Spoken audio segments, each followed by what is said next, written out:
ಅದಿರಲಿಗ ನಿನ್ನೆ ಕೇಂದ್ರ ಬಜೆಟ್ ಆಗಿದೆ. ಆ ಬಜೆಟ್ನಲ್ಲಿ ಏನೂ ಕೂಡ ಯುವಕರಿಗಾಗಲಿ ಗ್ರಾಮೀಣ ಅಭಿವೃದ್ಧಿಗಾಗಿ ಏನೂ ಕೂಡ ಕೊಟ್ಟಿಲ್ಲ.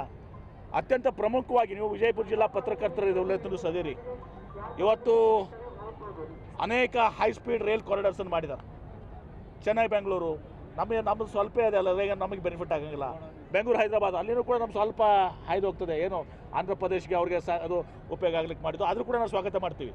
ಆದರೆ ಪ್ರಮುಖವಾಗಿ ಕೇವಲ ಕರ್ನಾಟಕ ಅಷ್ಟೇ ಅಲ್ಲ, ಮಹಾರಾಷ್ಟ್ರ ಇಡೀ ಭಾರತಕ್ಕೆ ಪ್ರಮುಖ ಕಾರಿಡಾರ್ ಏನಿದೆ ಅದು ಮುಂಬೈ ಪುಣೆ ಬೆಂಗಳೂರು. ಮುಂಬೈ ಪುಣೆ ಬೆಂಗಳೂರು ಕಾರಿಡಾರವನ್ನು ಹೈ ಸ್ಪೀಡ್ ರೈಲ್ ಕಾರಿಡಾರ್ನ ಇವತ್ತು ದಿವಸ ಇವರು ತೆಗೆದುಕೊಂಡಿಲ್ಲ. ಪ್ರಹ್ಲಾದ್ ಜೋಶಿ ಮತ್ತು ಸೋಮಣ್ಣ ಅವರು ಯಾವ ಮುಖ ಹೊತ್ಕೊಂಡು ಇವತ್ತು 4 ಜನರ ಹತ್ರ ಬರ್ತಾರೆ.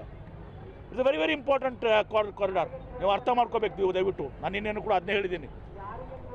ಬಾಂಬೆ ಪುಣೆ ಆಗಿದೆ ಈಗ, ಬಾಂಬೆ ಪುಣೆ ದೆನ್ ಬೆಂಗಳೂರು. ಅದರಲ್ಲಿ ಏನಾಗುತ್ತೆ, ಉತ್ತರ ಕರ್ನಾಟಕ, ಮಧ್ಯ ಕರ್ನಾಟಕ, ಮಹಾರಾಷ್ಟ್ರ, ವೆಸ್ಟರ್ನ್ ಮಹಾರಾಷ್ಟ್ರ ಎಲ್ಲ ಕೂಡ ಬರ್ತದೆ. ವೆರಿ ವೆರಿ ಭಾಳಷ್ಟು ಇಂಪಾರ್ಟೆಂಟ್ ಎಕನಾಮಿಕ್ ಕಾರಿಡಾರ್ ಇದು. ಈ ಎಲ್ಲ 7 ಕಾರಿಡಾರ್ನಲ್ಲಿ ಅದಕ್ಕಿಂತ ಹೆಚ್ಚಿನ ಮಹತ್ವದ ಇದು ಕಾರಿಡಾರ್ ಇದು. ಆ ಕಾರಿಡಾರ್ ಬಂದು ತೊಗೊಂಡಿಲ್ಲ. ಮತ್ತೆ ನಾವು ಹೇಳ್ತೀವಿ ಪ್ರಹ್ಲಾದ್ ಜೋಶಿ ಅವರು ಭಾರಿ ಪವರ್ಫುಲ್ ಮಂತ್ರಿ, ಪ್ರಧಾನಮಂತ್ರಿಗಳು ಭಾರಿ ಕ್ಲೋಸು ಅಂತೇಳಿ. ಈಗಾಗಲೂ ತಡ ಇಲ್ಲ.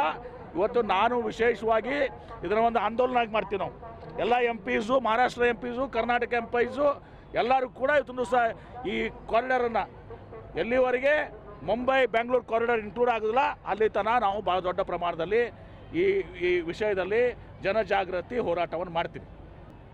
ಅದರಲ್ಲಿ ನಾನು ವಿಶೇಷವಾಗಿ ವಿನಂತಿಯನ್ನು ಮಾಡ್ಕೋತೀನಿ, ಕೈ ಮುಗಿದು ಪ್ರಾರ್ಥನೆ ಮಾಡ್ತೀನಿ. ಇವರು ಏನು ಸಚಿವರಿದ್ದಾರೆ, ಪ್ರಹ್ಲಾದ್ ಜೋಶಿ ಅವರು, ಬೊಮ್ಮಾಯಿ ಅವರು, MPಸು, ನಮ್ಮ MPs ಇವರು ಆಟಕ್ಕೂ ಇಲ್ಲ ಲೆಕ್ಕಕ್ಕೂ ಇಲ್ಲ. ಆಟಕ್ಕೂ ಉಂಟು ಲೆಕ್ಕಕ್ಕಿಲ್ಲ ಅಂತ ಹೇಳ್ತಾರಲ್ಲ, ಆಟಕ್ಕೂ ಇಲ್ಲ ಲೆಕ್ಕಕ್ಕೂ ಇಲ್ಲ. ಪ್ರಧಾನಮಂತ್ರಿ ಮುಂದೆ ಮಾತಾಡದೇ ಇಲ್ಲ ಅವರು, ಬೈನೇ ತೆಗೆಯಂಗಿಲ್ಲ ಅವರು. ಇದು ಭಾಳ ದೊಡ್ಡ ಅನ್ಯಾಯ. ಇವತ್ತೊಂದು ದಿವಸ ಈ ಕಾರಿಡಾರ್ಸ್ನ ಅನೌನ್ಸ್ ಮಾಡಿದ್ದೀರಿ. ಈಗ ಈ ಕಾರಿಡಾರ್ ನೀವು ಅದ್ರಲ್ಲಿ ಬಿಟ್ಟರೆ ಇದು ಕರ್ನಾಟಕ ರಾಜ್ಯಕ್ಕೆ, ಉತ್ತರ ಕರ್ನಾಟಕ, ಮಧ್ಯ ಕರ್ನಾಟಕ ಮತ್ತು ಇದು ಕೇವಲ ಕರ್ನಾಟಕ ಅಷ್ಟೇ ಅಲ್ಲ, ಮಹಾರಾಷ್ಟ್ರಕ್ಕೂ ಅಷ್ಟೇ ಮಹತ್ವದಿದೆ ಮತ್ತು ಭಾರತ ದೇಶಕ್ಕೂ ಅಷ್ಟೇ ಮಹತ್ವದಿದೆ. ಕನೆಕ್ಟಿಂಗ್ ಮುಂಬೈ ಆ್ಯಂಡ್ ಬೆಂಗಳೂರು, ಒಂದು ಫೈನಾನ್ಷಿಯಲ್ ಕ್ಯಾಪಿಟಲು, ಇನ್ನೊಂದು ಟೆಕ್ ಕ್ಯಾಪಿಟಲು.